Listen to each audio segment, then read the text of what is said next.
मेरा नाम कौसर है और मैं लाहौर से ताल्लुक़ रखती हूँ। मैं अमीर तरीन घर में पैदा हुई, बहुत ही नाज़ो नखरों से पली बढ़ी। वक्त नासूर ज़ख्मों को भी भर देता है, मगर इज़्ज़त और आबरू पर लगे बदनामी के दाग कभी नहीं धुलते। मैं मैट्रिक के एग्ज़ाम्स देकर रिज़ल्ट का वेट कर रही थी। मेरा मामूज़ाद जो कराची में स्टडी कर रहा था वो आया। घर में जश्न का समा था। उसका नाम समीर था। बहुत ही खूबसूरत था। मेरा हम उम्र था। पूरे 3 साल बाद आया था। हमारे सभी चाचू एक ही बड़े घर में इकट्ठे रहते और मामू कराची में रहते थे। जब समीर आया तो मेरे लिए बहुत ही खूबसूरत गिफ्ट लाया। काश समीर के आने से पहले ही मैं मर जाती। दुख देने वाले अक्सर दुनिया में अपने होते हैं। कभी किसी ने गैरों का शिकवा नहीं किया। अपने ही होते हैं जो कभी एक पल भी अपना नहीं समझते। समीर की हर एक बात मेरे दिल में घर कर लेती। 3 साल पहले कुछ था, मगर आज समीर नया बनकर आया था जो दिल के किसी कोने में बस चुका था। मैं अक्सर प्यार से छेड़ती और समीर भी लड़ने लगता। जब समीर के हाथ मेरे जिस्म से लगते तो ऐसा लगता जैसे पूरे जिस्म में हलचल सी हो गई हो, और लड़ते लड़ते बाहम करीब आ जाते तो सांसों की जंग छिड़ जाती और ऐसा नशा तारी होता कि मेरी आंखें बंद हो जाती और समीर चला जाता।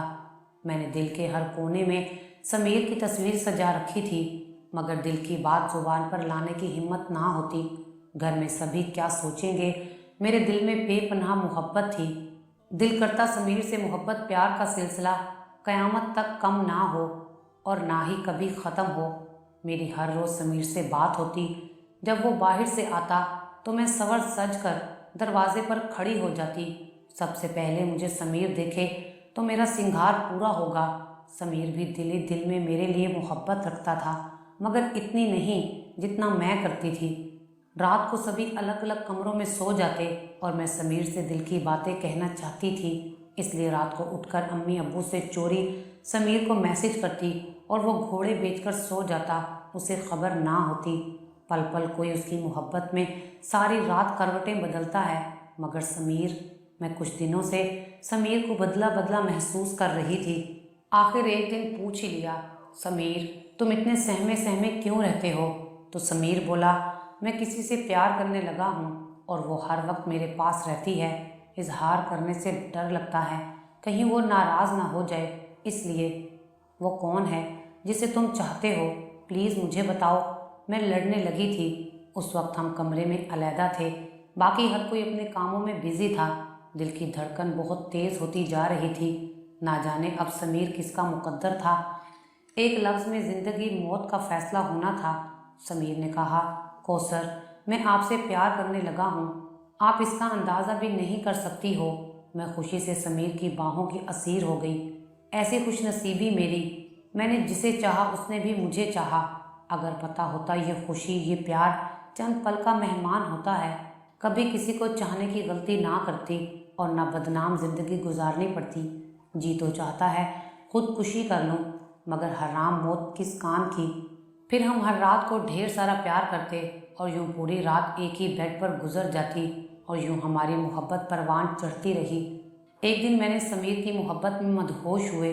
समीर के सीने पर सर रखा हुआ था और समीर मेरे बालों में उंगलियां सरसरा रहा था। मोहब्बत का जुनून आज अरूज पर था। मामूल के मुताबिक हम एक साथ थे और वो हो गया जो कभी ना हुआ था। मुझे होश उस वक्त आया जब मैं इज्जत से हाथ धो बैठी थी और समीर ने कहा, मैं आज ही मामा से बात करता हूँ कि हम दोनों शादी करना चाहते हैं। मैं समीर की तसल्ली पर थोड़ी रिलैक्स हुई। सुबह आज़ान होते ही समीर अपने कमरे में चला गया। मैं भी उसी वक्त मोहब्बत के नशे में मदहोश थी कि समझ ना सकी गलत है या फिर सही। खैर 2 दिन बाद सब मामूल से चलता रहा। तीसरे दिन समीर ने कहा, मुझे अब वापस कराची जाना है। मैं तुम्हें रोक तो नहीं सकती, पर मुझे बताओ कि तुम्हारी अम्मी ने मेरे बारे में क्या सोचा है? क्या तुमने उनसे बात की है? कौसर देखो, घर वालों को एग्री कर तो रहा हूँ, हो जाएंगे राज़ी। समीर ने अनजान बनते हुए बोला। अब क्या हो सकता था? मैं तो हारे जवारी की तरह मोहब्बत की बाजी में हार चुकी थी। कुछ दिनों बाद समीर कराची चला गया और मैं सोचों के समंदर में डूबने लगी। अब क्या होता है? हर दिन मुझ पर क़यामत से कम ना था। मेरी एक सहेली थी जिसे हर बात का इल्म था। वो मुझे हर बार समझाती, मगर उस वक्त मेरे पल्ले कुछ ना पड़ता था। मगर अब समझ आ गई थी। मेरी सहेली ठीक ही कहती थी। मैं हर रोज़ सुमीर को कॉल करती, वो थोड़ी देर बात करता, फिर जब मैं पूछती कि तुमने घर वालों से बात की है तो कहता, मेरी जान तुम फिक्र ना करो, सब अच्छा होगा। मैंने इरादा कर लिया, अब मैं खुद समीर के पास जाकर ही पूछूंगी। मैंने भी कराची जाने का बहाना बना लिया कि मामू लोगों से मिलने जाना है, और मैं चली आई। मेरी आमद का समीर सुनकर परेशान हो गया। जब मुझे एयरपोर्ट पर लेने के लिए आया तो कहा, ओ सर, तुम्हें इधर नहीं आना चाहिए था। सब क्या महसूस करेंगे? तुम परेशान ना हो, सब खुश होंगे।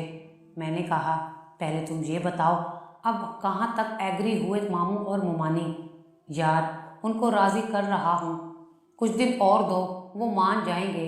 इतने में हम समीर के घर आ गए। सब मुझे देखकर बहुत खुश हुए, मगर मुमानी जान थोड़ी अजीब सी लगी।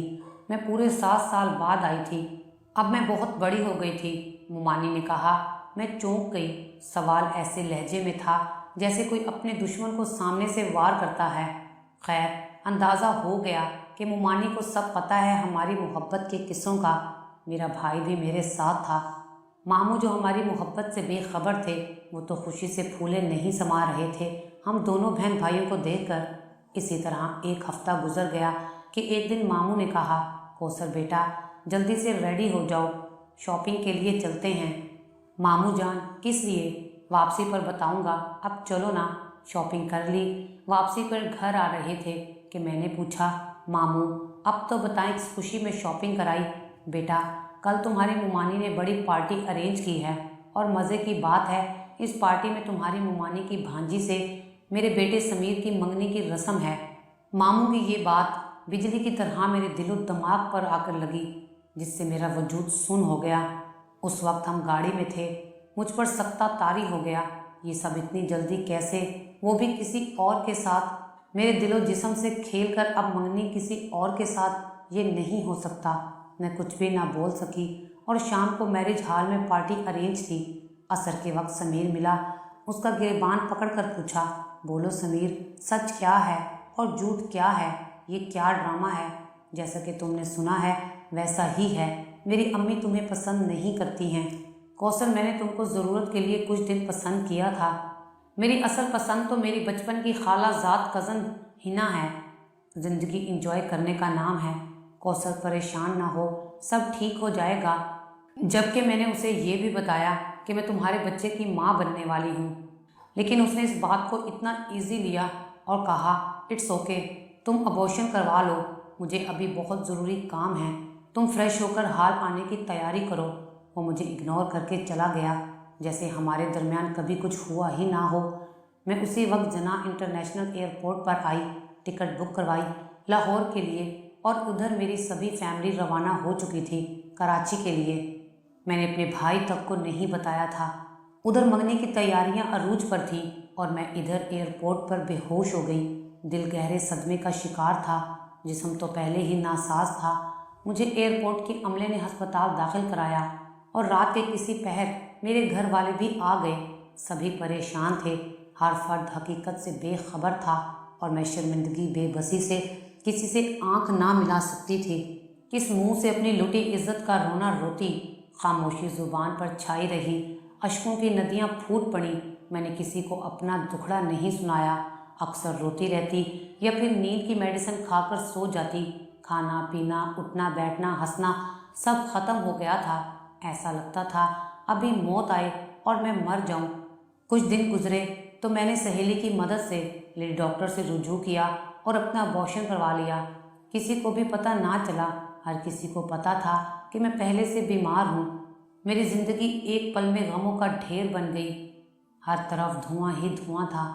दामन वीरान, मातम कदा ज़िंदगी जिसका मुझे कोई शौक़ ना था। अब मुझे जीना अच्छा नहीं लगता। दिले हसरत, ख्वाब सब ख़त्म हो चुके थे।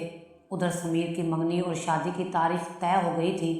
शादी की तैयारियां धूमधाम से हो रही थीं। खुदा भी बदला इसी दुनिया में देता है, किसी का उधार नहीं रखता।